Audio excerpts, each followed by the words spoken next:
Kitchen. आज मैं आपसे हरी मूंग दाल के पकौड़ों की रेसिपी शेयर कर रही हूँ। इसकी रेसिपी बहुत ही इजी और सिंपल है। पकौड़े बहुत ही टेस्टी बनते हैं। अगर आपको मेरी रेसिपी पसंद आए तो मेरे चैनल को प्लीज़ सब्सक्राइब करें और लाइक का बटन हिट करें। इसकी इंग्रेडिएंट लिस्ट इस तरह की है।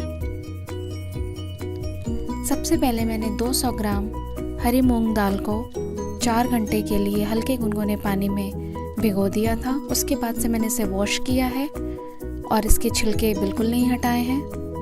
अब मैं इसे एक ग्राइंडर में ग्राइंड कर रही हूँ। पानी मैंने बहुत ही थोड़ा डाला है।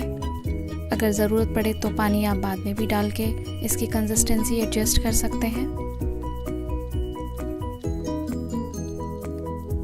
थोड़ा थोड़ा करके इसे ग्राइंड कर लें।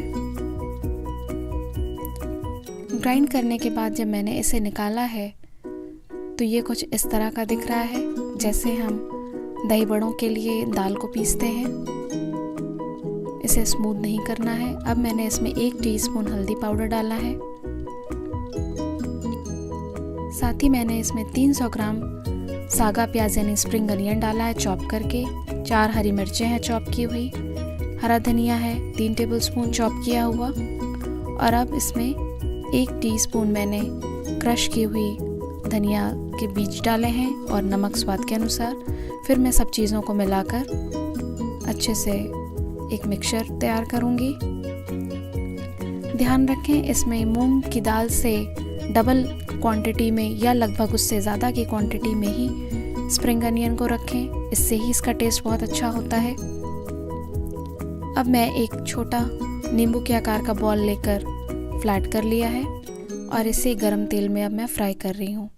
आँच मैंने यहाँ पर मीडियम हाई रखी है। अगर आप आँच धीमी रखेंगे तो आपके पकौड़े क्रिस्प नहीं होंगे, सॉगी हो जाएंगे, नरम बनेंगे। तेल का गर्म होना बहुत ही ज़्यादा ज़रूरी है।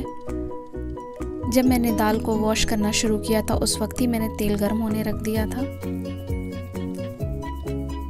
पकौड़े जब सिकने लगेंगे तो ऊपर आ जाएंगे।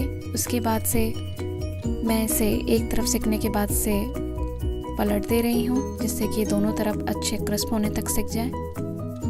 एक नाइस गोल्डन कलर आने के बाद मैं इन पकौड़ों को किचन टिश्यू पे निकाल लूँगी,